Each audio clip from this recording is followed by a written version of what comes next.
That's very deep. So much for having clean wellies. And we started. Oopsie daisy. There we go. And an absolute good morning to you all. I know it's not a Saturday good morning walk, it's a Sunday good morning walk today. Yesterday I wasn't feeling too well, unfortunately. Feeling a bit better today, so I thought we'll do one today. But you'll have to forgive me if I'm a bit off it. Good morning, Phil. Good morning, Jen. Yes, I am feeling a bit better today.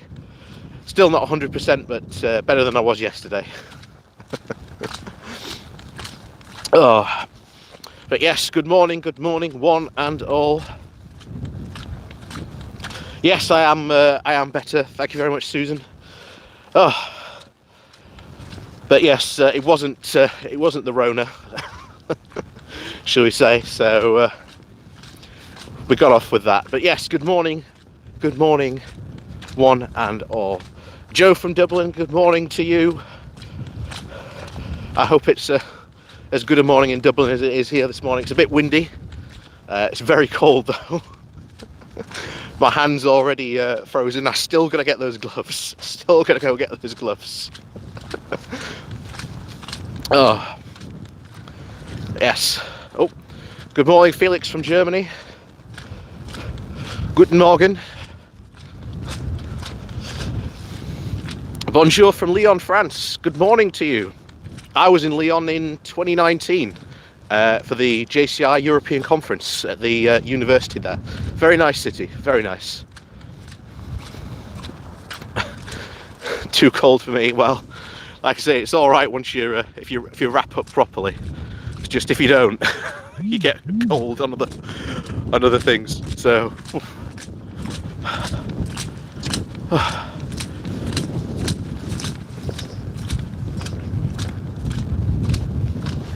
Oh, good morning from Madrid.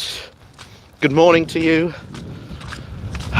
And so, I think we're going to kick off now. We've got some of you in. So, as always, I keep on saying we're not going to cover America anymore, but America always seems to kick up something. And that is, of course, is Donald Trump is now the only president in American history now to be impeached twice.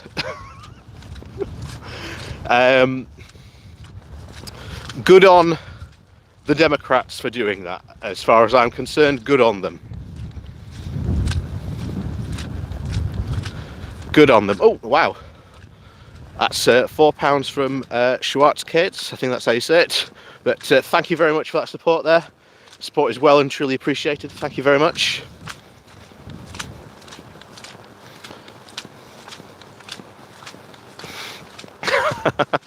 Good morning from France, Netherlands, Ireland, Germany, and whatever European country Brexiteers think you're from. Good morning to you. Good morning from Jutland in Denmark. Good morning to you. See, I love it. We've got such a European audience. So,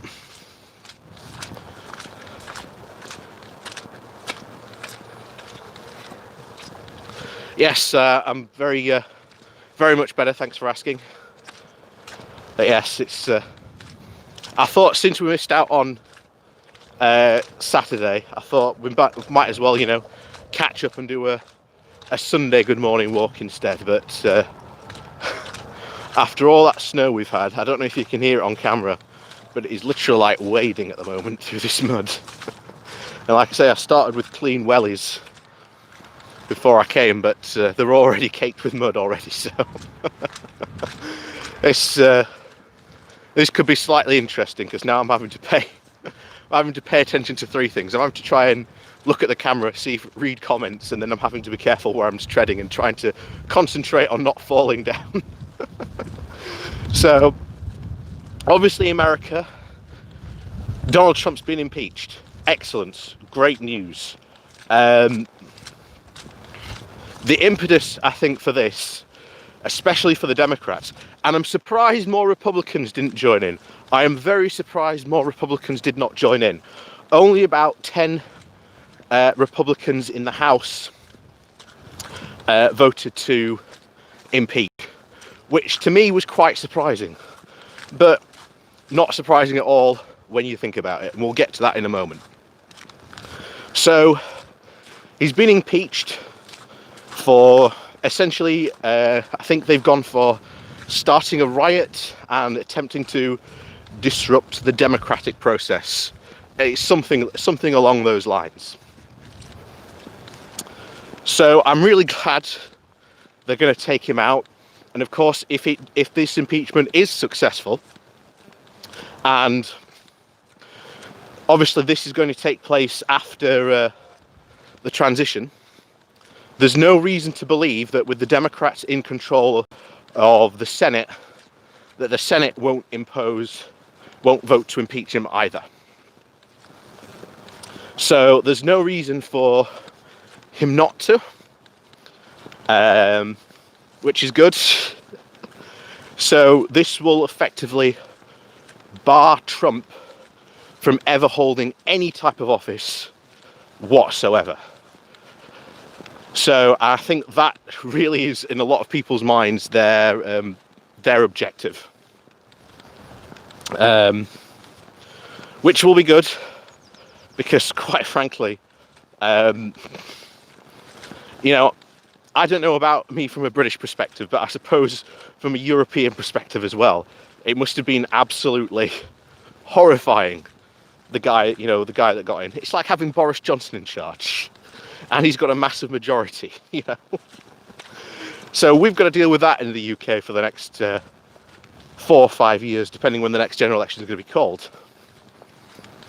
But why didn't more Republicans join in? Like I say, only 10 actually joined in. Yeah, I understand about the whole, was it Joe Manchin? He might, but I don't know. I don't know if they've got it all depends if they've got the votes. And I can't see him doing it, because a lot of the Republicans, I think, after the election, and they start hearing that, because I think a lot of it is going to come down to the, shall we say, the post-Trump era, and the GOP seriously taking a long look at itself. Because there is the proposition now that Trump is now a kingmaker in the GOP, meaning that essentially, if he backs anyone, potentially running for a governor, running for president, you name it, whoever has his backing may very well find themselves in the position to be president. So they are constantly aware that they are like this, and there is a good proposition for this, because I think they suspect that about 30% of the Republican base are die-hard Trump supporters. And if you think about that, if you get Trump on your side, before you even have to start doing anything, that's like 30% of your vote secured. You only need, just a couple of more, and you got it. But that entire thing is predicated on keeping Trump happy and making him, happy within the party. And that's why I think a lot of Republicans were looking at that and going, unfortunately, Trump's part of this party now. None of them seem to really care that he is in the party, and essentially what he's done to try and, to overturn this election. Because it wasn't just Trump, there were a lot of other Republicans continuing with this conspiracy theory about the whole election cycle, which really does make you worried just what is going on with the GOP. And it really is worrying. But like I say, miracles do happen. Georgia flipped, which was fantastic. Both seats on the Senate race were won there. So the question is, if the Democrats can learn of what went on in Georgia, and I'm not saying just for the rest of the Democrats and like progressives in America, it's also something for us here in the UK to take a lesson out of as well. Because if we learn from Georgia's success of how, you know, a Senate that a state that no one expected to turn blue, because before that I was thinking the ones to watch were Texas, and I think it was it Texas and Arizona? No, was it Texas and somewhere else to watch? I think it might have been Texas and Arizona to watch, because those were the ones everyone was expecting. If a red state is going to turn blue, it's going to be one of those two. So it was out of nowhere. No one predicted what would happen to Georgia. But in a lot of these states, there are still fights because the Republicans control a lot of the state legislature. Meaning, even though that many of them have elected, Democrat control senators, members of Congress, unfortunately, a lot of the state might be very well under Republican governorship. A lot of the state will be controlled by Republicans. It's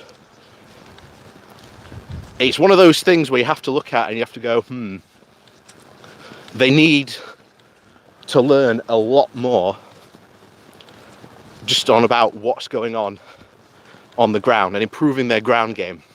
Because if they can learn from what they did in Georgia, then who's to say a lot more of those red states turn blue. But, with Donald Trump in play, that could become very interesting. Because obviously Trump was claimed he was very vital, but this is something that will have to be looked into ultimately. How influential was Trump in the Republicans losing the seats in Georgia? That will be have to had a look at and see how much that influence played into it. We don't know, but nevertheless, it's going to be quite interesting. So that's as always, the American warm-up. And as I always say, hopefully next week, fingers crossed, we might not have to talk about what's going on in America for at least some while.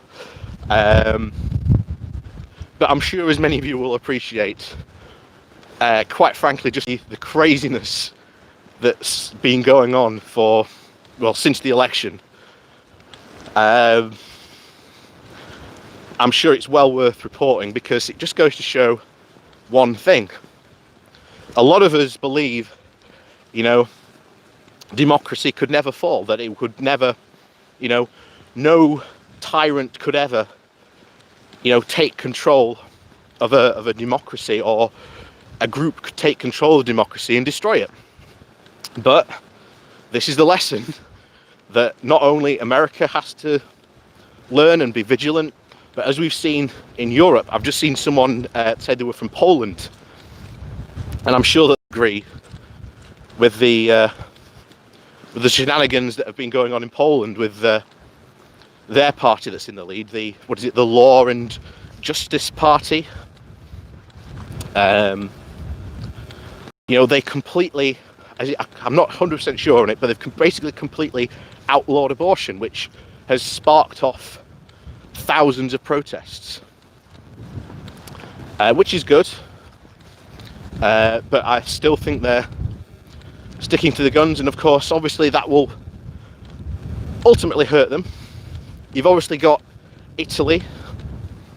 Italy is you know, in a very interesting position. Not too long ago I reported about, in fact a couple of years ago, when they took power, they decided their chief medical officer, who was very anti-vax, in fact the entire five-star movement is very, very anti-vax and very anti-science. She decided in her infinite wisdom that she was going to remove the council that helps Italy, suggest on scientific stuff, especially in vaccines. And all these people were virologists, immunologists. So that was the expertise.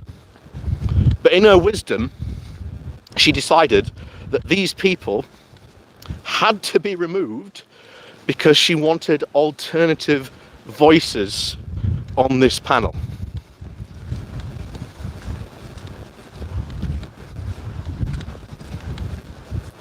It's it's absolutely insane. I never unfortunately managed to follow up with the story because either it was reported in Italy, but it wasn't a big enough story, or no one covered over here. So I'd be very interested if anyone ever actually heard or what the follow-up to that story was. But that was a couple of years ago now, that. And like I say, I'd be very interested in just reading up on what happened, because I wonder how much Italy has suffered during the current pandemic because of that decision they made, having, quote, alternative voices, which basically means anti-vax and anti-science people put on that council. And like I say, it's that's worrying. That's like, Boris saying that he needs an alternative voice instead of Chris Whitty. So he appoints, I don't know, Mr. Blobby, of all people, as a new scientific advisor, so that he can have, quote, a different voice and opinion on the council. So it's worrying to say the least. But I'm sure many of you are here. How on to wade through this mud. Oh, little border collie. I don't know if you can see it. There he is in the background.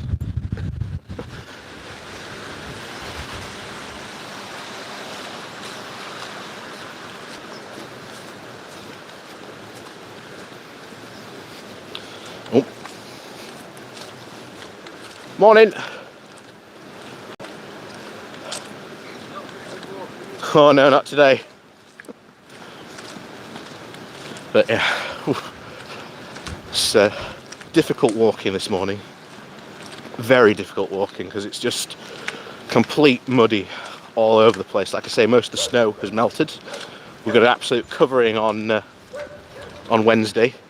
But I'll tell you now, it's rough going, very rough going.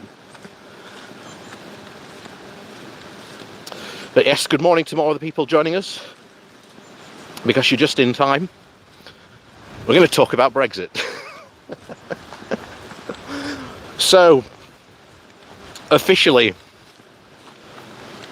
3 weeks in, roughly, just about now, I suppose, well, depending when you take your 3 weeks in, probably from Monday. So, it's where to begin. So I suppose the best place to begin is with the Brexiteers themselves. because you'll notice a lot of them have been cooing about, oh, I thought there'd be all this, when you say, there's all this trouble at the border, there's going to be border chaos, and all that's happened is a man got his ham sandwich stolen. So what? And you're like, yeah, they really haven't been paying attention. We really have not been paying attention. So, in the Brexiteers' world, Brexit so far is going all right, according to them. The only thing that's happened is that the Dutch, how dare they, stole someone's ham sandwich. What next? Stealing someone's Marmite? Oh, those fiends.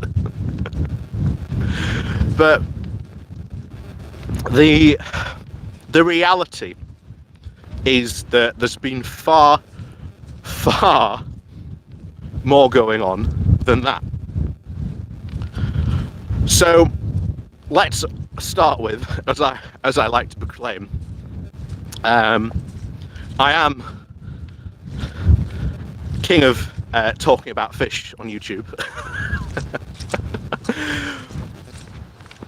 So let's talk about the fishing industry. So immediately from the word go, the fishing industry has been in a bit of a crisis, and yet just before the new year, fish was all the Brexiteers would talk about.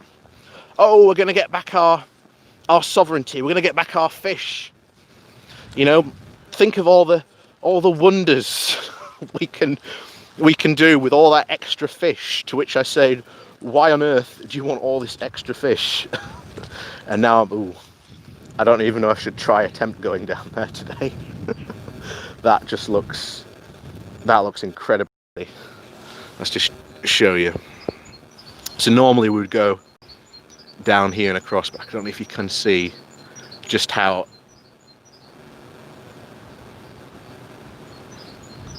muddy that is down there, especially here. That's a definite no from me. That's a nope. We're not going that way today. Tell you what, I'll take you somewhere else today. I'll take you up the old pit stack, up I can't remember what they call it now, Mapplewell Way. Is it Mapplewell? Yeah, Mapplewell Way. So we've got for the fishing industry, right from the word go, the Brexit hit them like an absolute sledgehammer, because all of a sudden all the advantages of being in the EU, all the advantages of being in the common fisheries policy went like that.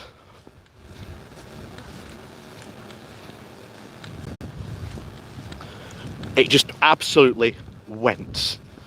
Exactly.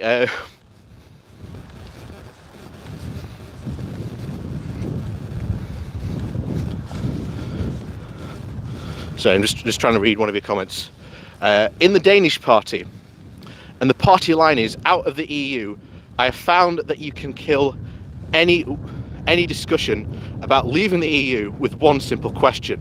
What would you change outside that you could do that you can't do inside?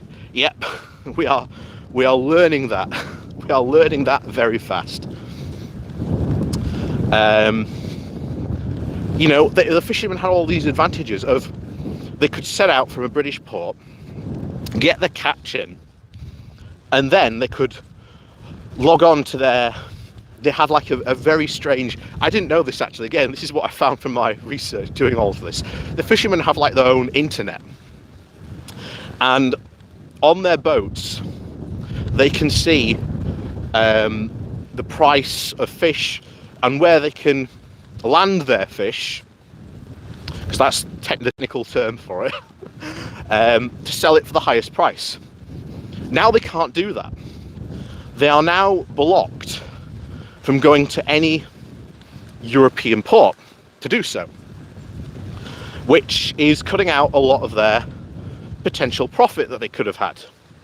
Because a fisherman on the south coast had a quite a large choice. He could have set out from Cornwall, got his catch, and then he could have gone to France, Spain, Belgium, the Netherlands.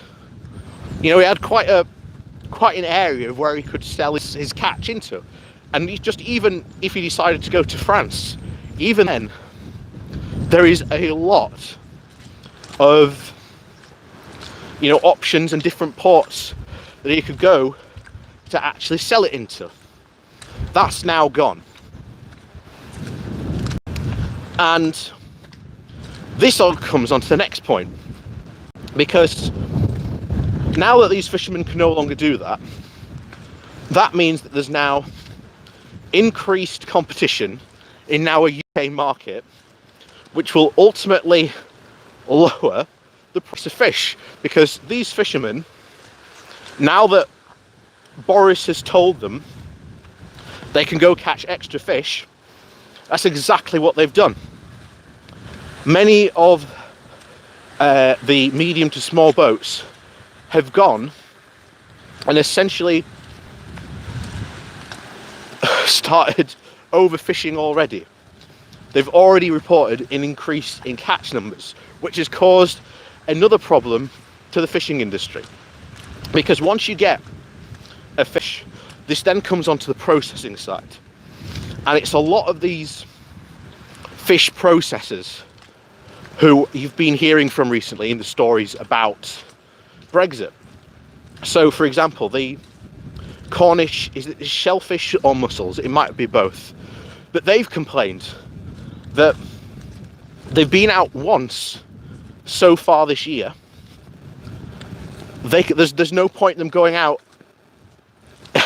more than once a month, because already they've had, you know, that's it. They've made the money. There's no point doing these extra fishing trips, because normally they'd be able to sell to Europe, but the problem is they now can't, because when they take it to the processors themselves are now stopped from selling to Europe.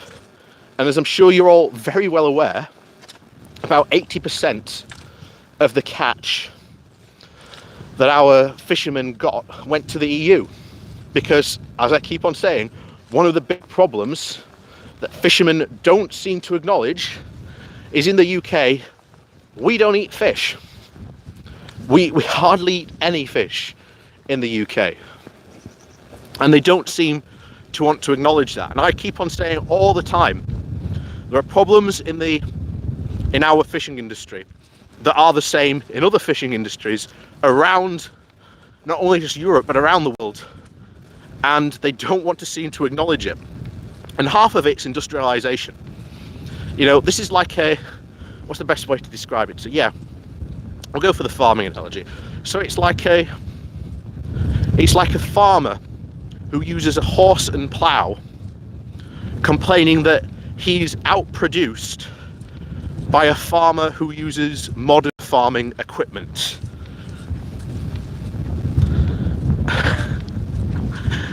And yeah, that's essentially that sums it up, really. Greenpeace, interestingly enough, Boris said in response to this, when a couple of these stories came out, Boris said that the answer was to ban super trawlers, and doing that would be ridiculous, because the super trawlers are essentially the industrialization of the fishing industry. This is what it has led to, having these super trawlers.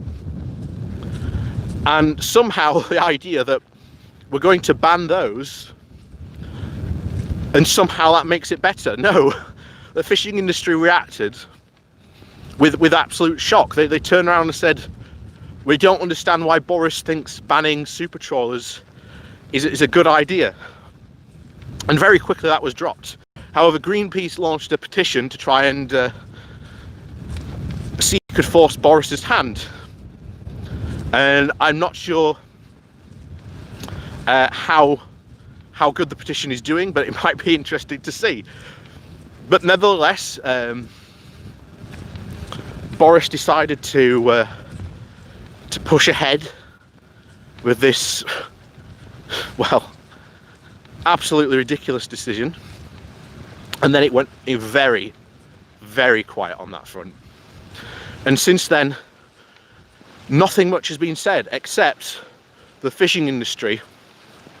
And we've seen other reports of a pro-Brexiteer who lost about £300,000 of just one lorry load of fish, because essentially she didn't have the export licenses or any of the correct paperwork, and they're struggling with this. And here's the thing: at the moment, again, what a lot of Brexiteers don't seem to understand is, first of all, a lot of companies done a lot of stockpiling before Christmas, which I'm sure, as you all saw, the massive lorry jams that were also coinciding with the testing of the new system. So there is a grace period that lasts, I think, up until the 31st of March. So essentially, a lot of these companies have 3 months to try and sort out their new paperwork and filing system.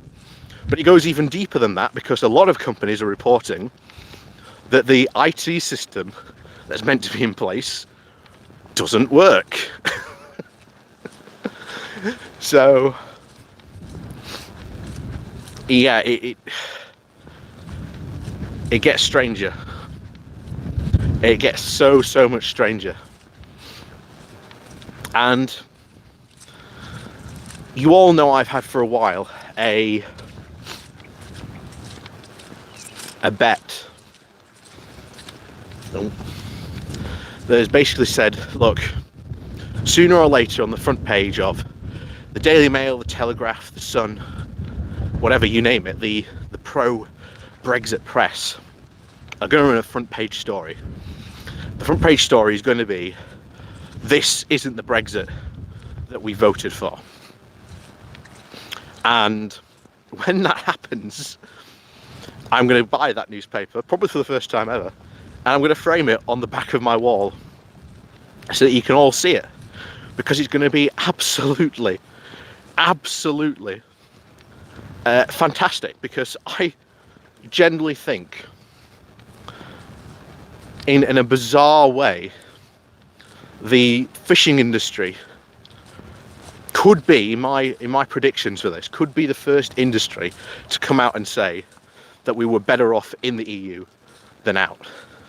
And when that happens, that's going to be very, very interesting, as I know some of you just come for the ponies, so I'll give you what you want.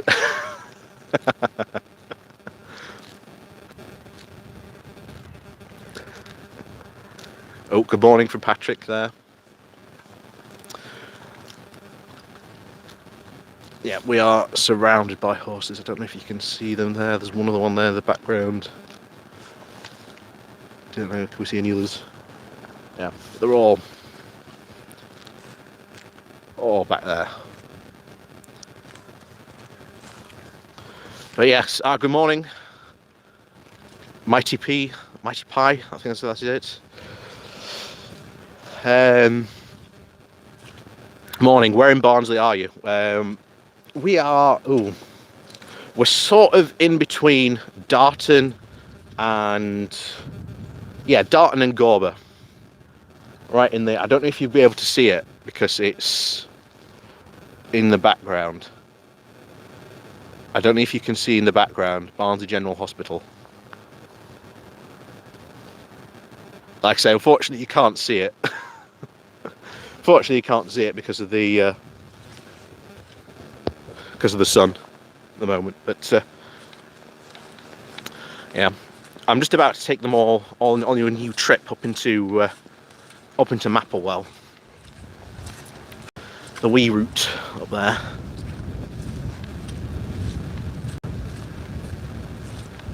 How long till we're back in the EU then? Well, Bakura,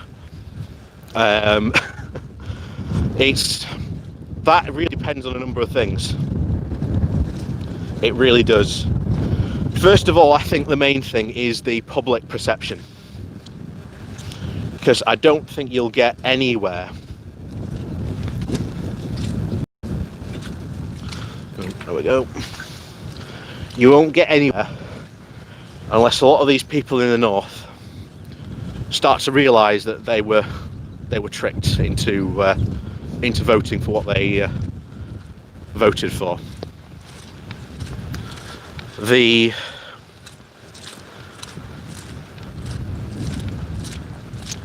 Because a lot of these people, and a lot of these people you've seen on the channel in the comments of, you know, Brexit is about one thing and then suddenly it's not about one thing, it's about a different thing altogether. But the main thing is, a lot of people voted because they were led to vote for it under one thing. They wanted to know if they could make people's lives, their lives, better. That was a lot of the reason why they voted for it.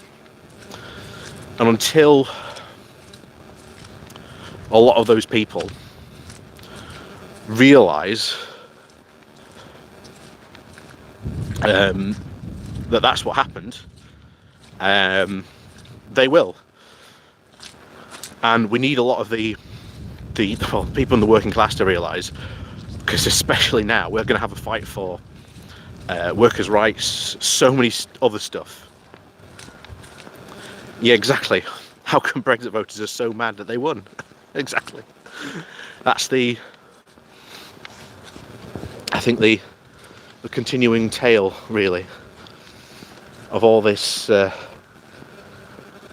saga. But it wasn't, as many people suspect, it wasn't the fact that these towns voted to leave that really won it for the leave vote. If you look up a guy called, who's his name now? Oh, I can't remember what the guy's name is. But he's a professor. He does a lot of talks about the referendum and what happened in the referendum and who voted and the numbers at which people voted. And it turns out that it wasn't the North, as many people suspect. It was actually the Middle England Conservatives who ultimately swung the vote. Because if you take away their votes, it does change a lot of things. But as to when we're back in the EU, I'd like to say 10 years. I'd like to, but I think that would be an optimistic choice, to be honest. Certainly in the next 5 years, well, like I say, that's going to be the interesting topic, really, for the next 5 years, because the Tories are going to be desperate, especially the Brexiteer Tories, to try and show any success for Brexit that they possibly can. And I said that there's going to be lots of people like Jacob Rees-Mogg who said that somehow fish are happier being in British waters, which is, well, it's complete madness. Oh, we're going another pony horse here. Horse, pony, pony horse. But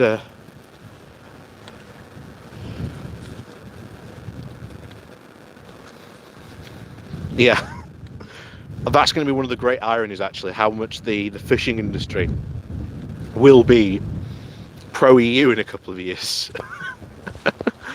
Because they're already facing such problems and they are demanding a meeting with the government, especially the Scottish fishing industry recently, to try and resolve some of these problems.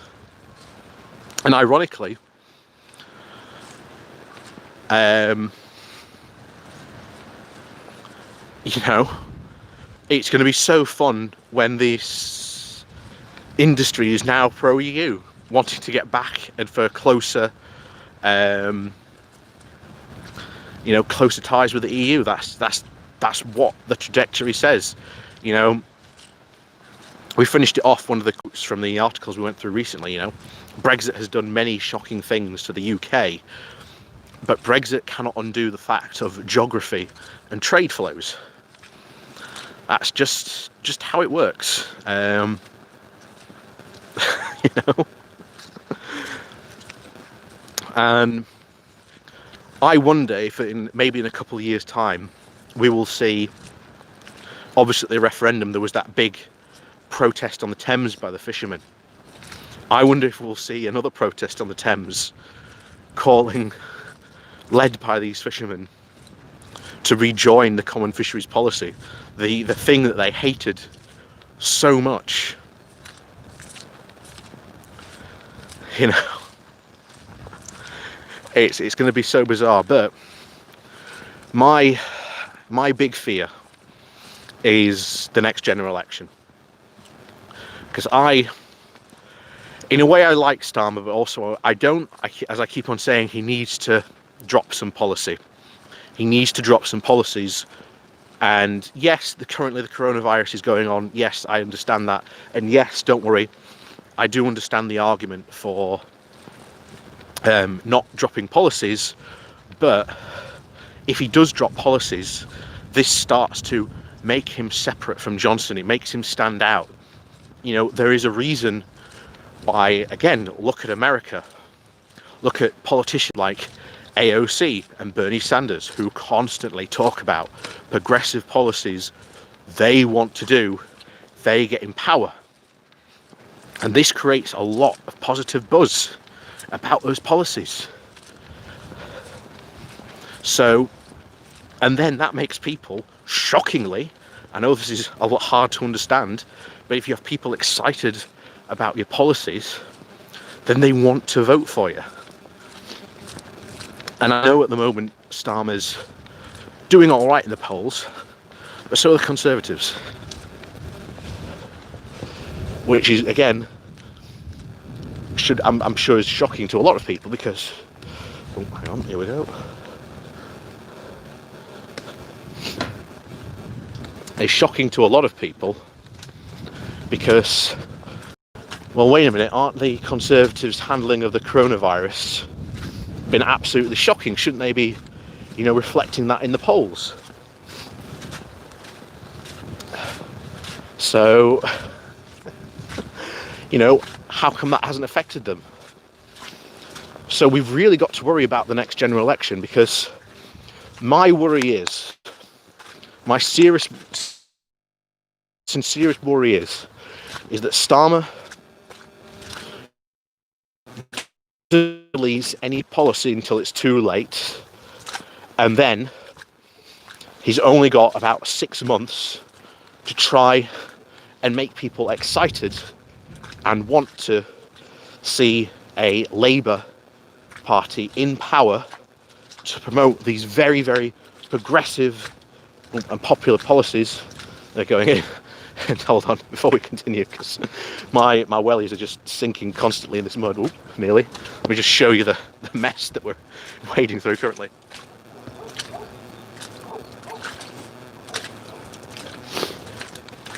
Yeah, this is an absolute muddy mess. Ugh. So my worry is that with only 6 months to try and promote his manifesto or key policies, we get into a real problem where, well, essentially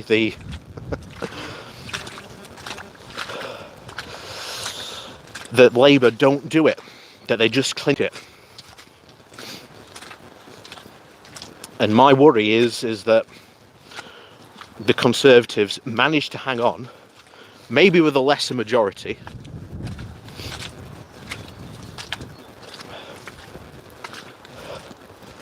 and this becomes a really serious problem, because then, you know, we go through another 10 years of Tory rule.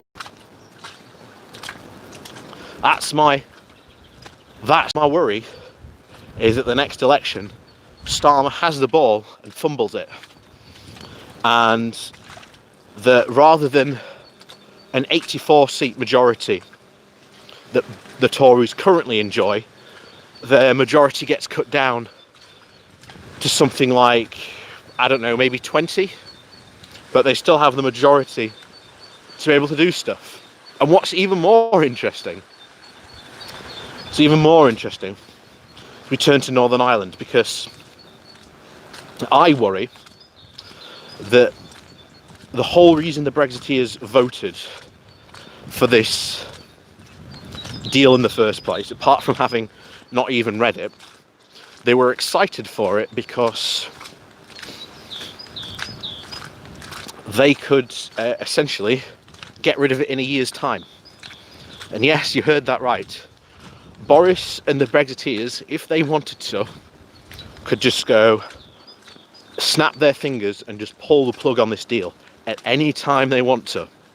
And if Boris Johnson thinks that this getting rid of this deal is a political good move for him, then he could very well do that. And it might not be that year, it could very well be that Boris decides to run on that as another like pro-Brexit choice. And that's where it gets worrying. It really does get worrying. Anyway, so that's what my big worry is that the Tories at the next election do manage to somehow survive, albeit with a lesser majority. And not only that, but then, in another big twist, even though they've thrown the DUP under the bus, obviously with the Irish withdrawal agreement and they're now bordering the Irish Sea, which is again causing problems for a load of businesses in Northern Ireland, and is causing significant shortages in fresh food. Who knew that would happen? But the DUP could also say, in the event of a hung parliament, if they have the votes in Northern Ireland, again, we don't know. Oop.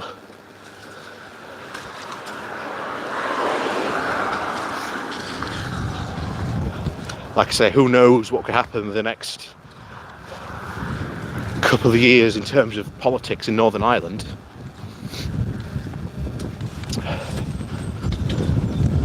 You know, Boris could decide that he wants to just cut the deal completely, and with backing and support from the DUP, who also want to get rid of the border in the Irish Sea. So they find themselves in a bizarre situation where they, while once again in coalition with the Conservatives, to essentially pull the deal again completely to get rid of the border in the Irish Sea. Again, a lot of interesting things could happen this year, although it depends how that goes. I mean, we've had Boris plead with businesses on bended knee, saying, please give me a reason for Brexit.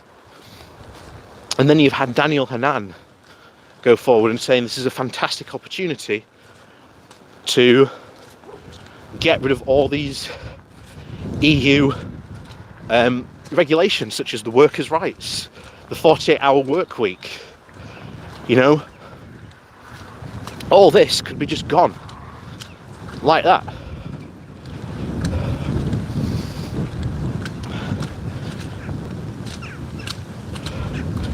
And it's, you know, it's the bizarre situation that we're in now. Of, you've got the fishermen who are already, you know, complaining, and it won't take them long for that realization to be, for them to come about and saying, oh yeah, we were better off in the EU, or we were better off under the EU regulations than we are now.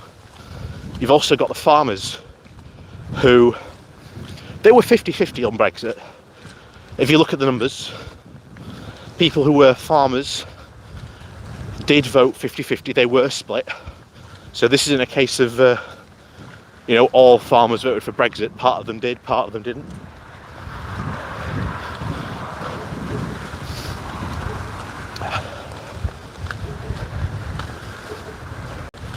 And even they're complaining about being locked out now of the EU market, because a lot of them had built their entire businesses on being in the EU, and that, you know, just makes things even worse. But yeah, I don't know if you can see, but that's just a nice picturesque view of Barnsley. I don't want to do it that way.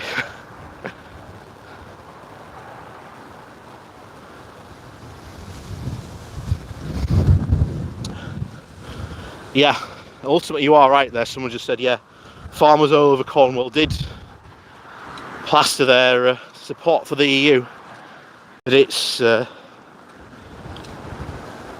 know, absolutely crazy that they even did so to begin with. But yeah, well, as they say, it's easy walking up a hill, it's harder walking down it. So just give you a view of the hill we're going to walk down now. So I think before we get to question and answer sessions and wrap up today's good morning walk, we'll do a little reminder. Please do remember to hit that like and share button on the video. It does help out the channel massively, it helps us grow. Remember, we are now hit over 8,000 subscribers, so we only need about 2,000 more. And of course, when we do hit that magic 10,000 number, we will do the Jeff Taylor special. And like I say, I've kept to my word. I haven't watched any videos involving him. We are going to go in blind, and it's going to be fun. It's going to be fun on a bun. So if you are new, please do hit that subscribe button. And of course, down below, there are links to my Patreon page and a one-off donation link called Buy Me a Coffee, where you can, well, buy me a coffee. And thank you very much to the people that do support me that way. Your support is very, very much appreciated. Also to the person that gave me a super chat today, thank you very much for that support as well. It's very much appreciated at the time. And like I say, it does help the channel grow and support. And like I say, I sort of have plans for this channel, maybe eventually, to turn it into something really good. Like I say, what's the Jeff Taylor special? I have no idea who Jeff Taylor is. Oh wow, thank you very much from Paul Murray. Thank you very much for that. Those $10 US. Thank you very much, sir. Your support is greatly appreciated. And so, the Jeff Taylor special is the We'll Go In Blind. I haven't watched any of his videos before. I haven't watched any now, but we're going to go in blind. And we're going to go and try and watch as much of his video catalogue, shall we say, as possible.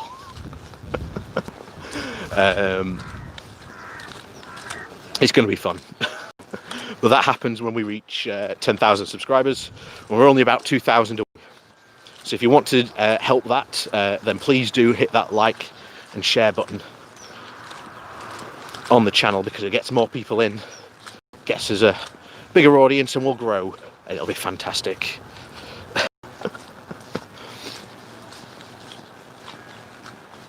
So, oh, thank you very much. Was that J3? Thank you very much. Keep up the good work. Thank you. I will do. Although I'm probably going to have to wash my wellies after this, because my wellies are an absolute mess after walking through these fields.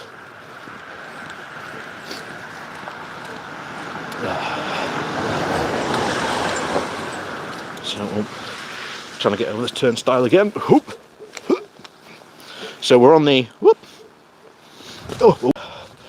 question and answer session now. So if anyone's got any questions that they want to ask me, or ask me about Brexit, current UK politics, whatever, I'll answer them. So I'm going to continue on the walk home. In fact, that's another interesting thing that's I think you've seen going on.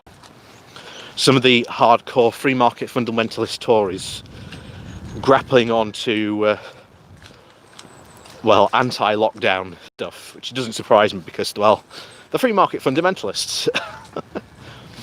And their answer to everything is let the market decide, which can end disastrously, because the market does not care about people, it only cares about profit.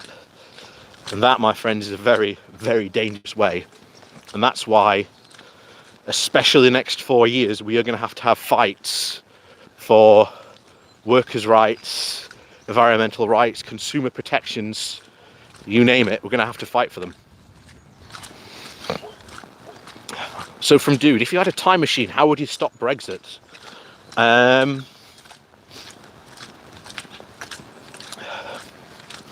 I definitely think I would encourage politicians to speak up and speak out positively about the EU. That's the only way a lot of minds would have been changed, and telling people the truth about the EU. And a lot of people, especially, the other thing I would do is make sure Farage didn't get on Question Time as much, so that he couldn't spread his message as much. Because well, many people may or may not know, he's one of the most, in terms of appearances, the most active member on Question Time, continually being asked to be on the programme and on it continuously. So ultimately those were two things that I would do. I think someone else asked a question. Any news about the financial sector? I assume they're struggling, but not sure what's going on there. The only thing I've heard in terms of financial sector, I suppose this affects the city as well, is that a lot of foreign workers have started to leave London, especially in the financial sector. But not only that, a lot of the banks are considering, and have been for a while, moving a lot of their stuff over from the UK to places like Frankfurt, Amsterdam, and, and moving stuff, businesses, and, well, not business, but jobs out of the UK. And ultimately that will affect the financial industry, and there will be a lot more to come. But like I say, they're already doing it in terms of like job movement. So the financial industry sector will suffer, but you are right, I haven't heard much beyond that. I think in terms of the financial industry sector, I don't think we'll hear much until maybe about we get to like the quarter reporting, maybe like first quarter of the year, maybe second quarter, how like Brexit's affected them. So we'll probably have to wait before we hear any like substantial news on what's happened to that sector.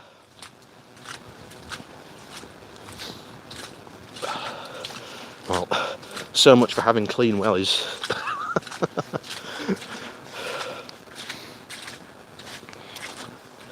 Someone else asked one.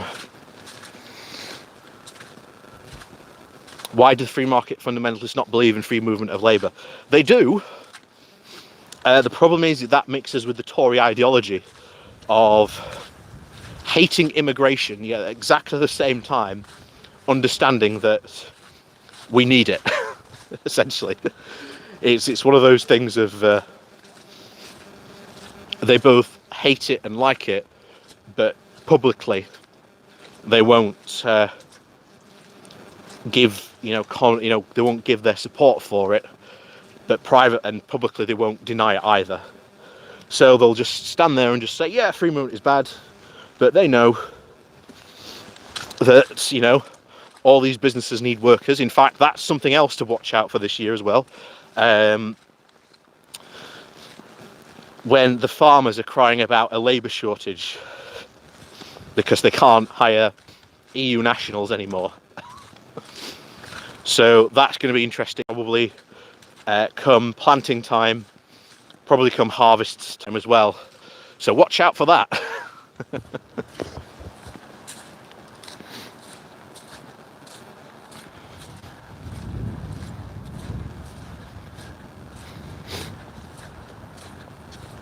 No one will have faith in a UK politician anymore. True, that's very true.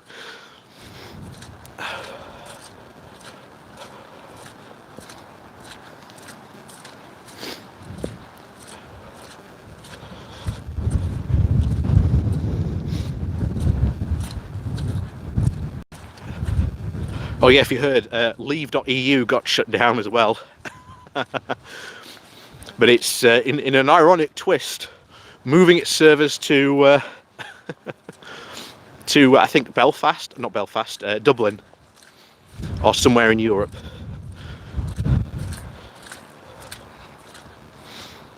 Have you been following the Uganda election? No, I haven't. I must admit, I'm not. I haven't been following.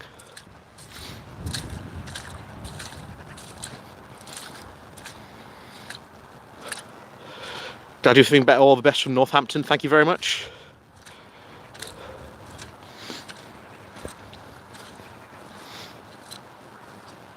Oh wow, someone has donated 100 krona. Is that how you say it? I think it is. 100 krona. What is that? Michael Mayo, thank you very much for that support there, sir. Your support is very much appreciated. Thank you very much. What's this? Paul Bowler Hat Man. Nope. How do you think working class people, such as the 70% of Barnsley residents, will react to the deregulation that Daniel Hannan is in favour of? Badly. Very, very badly. I will say this now to any British person watching this. We are going to have to fight tooth and nail to make sure that protections we have taken so long for granted, we're going to have to fight tooth and nail. And unfortunately, the Tories have such a massive majority. The only thing that will stop them is, first of all these countries, all these counties and areas, the red wall seats that got a Conservative MP. If they do this, write to your MP, because we've seen every time they've U-turned, it has been because of a letter writing campaign organised by local party activists, by Labour, on the front line, to essentially set a fire under that Conservative MP's seat and make him feel very, very hot under the collar. So we must keep that up, because that will force them to U-turn, that will force them to look even more stupid, and then at the election, fingers crossed, hopefully we can vote them out. Until that happens, my recommendation is join a union. Absolutely go and join a union. Even if you are not in one currently, go and join one. get your fellow workers in your office, your warehouse, whatever, go and join a union and advocate for that. We must not give up some of these rights that we have taken for granted for so long, because otherwise, as someone has said, how are the people of Barnsley going to react? They're going to suffer absolutely awful under those. I think I've talked about it before. There's a warehouse called ASOS, and I always say boycott ASOS because they treat their workers, especially the warehouse workers, awfully. They're all 0-hour contracts. The warehouse in Barnsley has on standby 24/7, and this should be shocking, and it should be constantly front page news to embarrass this company, but it has on standby an ambulance 24/7 from the NHS because there is a heart attack that happens at that warehouse once a week. And that should be all you need to know about why the dangers of taking away things like workers' rights and all these protections that we've taken for granted for so long, we have to fight to keep them. Because, that one sentence sums it up. That's what it's like now, and they haven't even taken away workers' rights. What do you think it's going to be like after?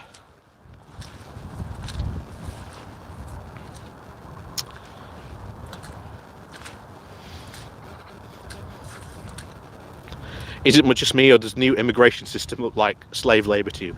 Well, it's all about a points-based system, so yeah, it does. I agree to you, it kind of does, but the points-based system is just kind of weird for me. It just doesn't make sense, but there you go.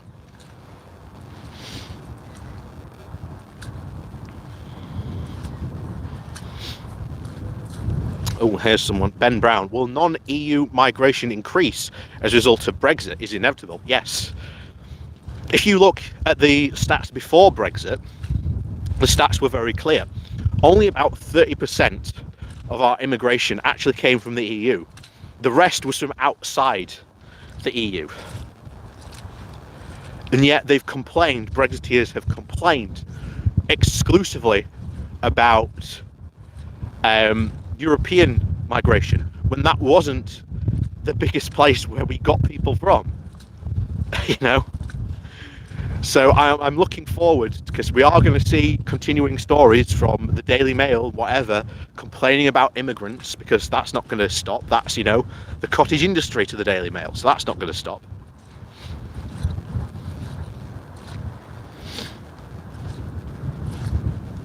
Do you think the next plan is getting rid of Scotland by gaslighting England that Scotland is a burden? Probably, wouldn't surprise me. I have heard that Farage and Reform UK are going to set their sights on Scotland. I don't know exactly what they're going to do in Scotland, but nevertheless, it's going to be interesting.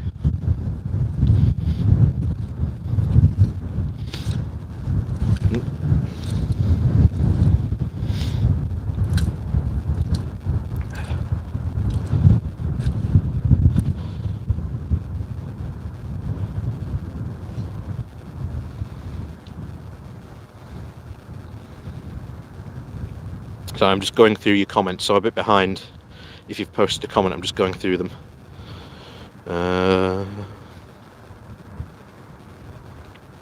Yep, join a union, get involved, very true. Pale Horse. Now Biden has said that the UK, he'll be first to visit. How are the Tories going to spin it? Biden does not like Johnson. He has said that Johnson is like a mini Trump.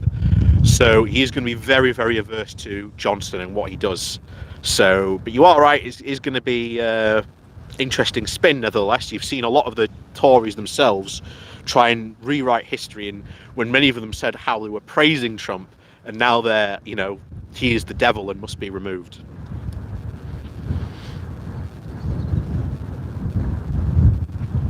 Yeah, of course it makes sense. Yeah, it does, with the sponsor having to own you with that 20 points. Yeah, you are right.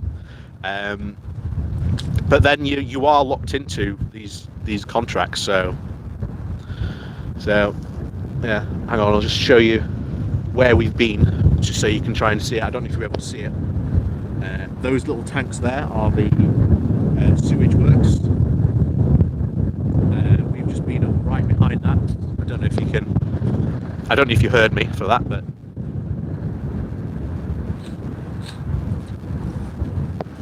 but yes, those are the tanks now.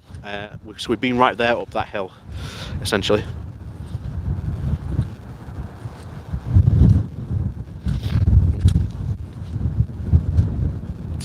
Yeah, majority of people who work for ASOS are Eastern European. I know some of them, and yeah, tell you all about the horror stories. Yeah, there are hundreds of thousands out there about ASOS and the workers' conditions, and that's just when we have workers' rights. But you know, help us, someone, when they decide to get rid of them.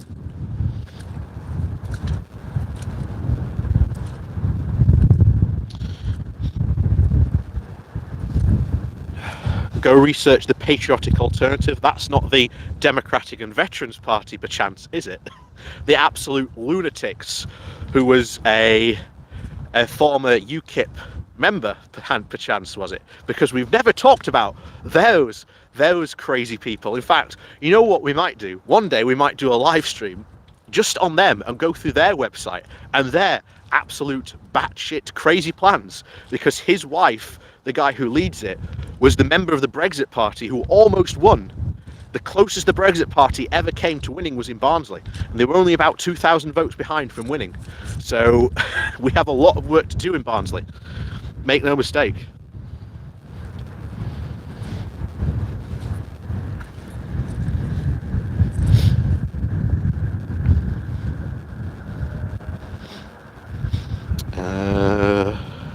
Oh, Max is here. Good morning to you. Like I say, I'm very behind on the comments. Oh, we're up to date. Hooray. So, oh no, we're not. There we go. So, yeah, it really is terrifying, that. And like I say, it's not just, the people at ASOS that are going to be, taken for a ride. It's a lot of industries that are going to be, heavily affected. And like I say, as someone said there are lots of horror stories about people working at ASOS. Oh, hang on, I'm just going to try and get across here. But like I say, it's not just... Like I say, it's not just there, it's a lot of places like that are going to...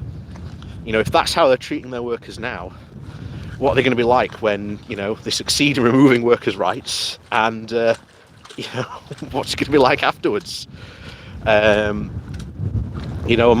position pretty much remains, go join a union, regardless of whatever line of work you may be in.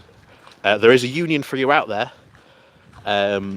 Go join them, because it will be worth it in the long run. But the other thing we'll have to do is try and sort of re-empower unions as well, and undo some of the stuff that Margaret Thatcher did to depower the unions. Like they've got in Germany. Germany has a very nice balance. In Germany there's a representative. Oh, thank you very much, Max. Thank you for the support there. Germany has a fantastic balance between unions and businesses, where like most of the businesses all have to have, if they've got a board of representatives, they all have to have a representative from the union on them. Now, of course, that's not the case in the UK, because if you had a union representative on the board, and that's someone from the workers to stick up for the workers on the board and be involved in the business decisions. So that is definitely something I'd like to see happen going forward. I'd also like to see more socialist businesses run through social cooperatives, and there is actually one very successful one in the UK, actually, in fact right in Barnsley. If you go look at a company called Webmart, and a guy called Simon Bilcliffe, he does a lot a lot of talks. He's an absolutely fantastic guy. In fact, Max, someone if you ever wanted to talk to about politics or, you know, as he calls it, Marxist capitalism, that's what he calls it. He's a fantastic guy to talk to. Yeah, trust me. If you look him up on YouTube, you'll see lots of his videos being recorded. So he is a fantastic guy, and I think he does a lot of really good work, especially with his company Webmart.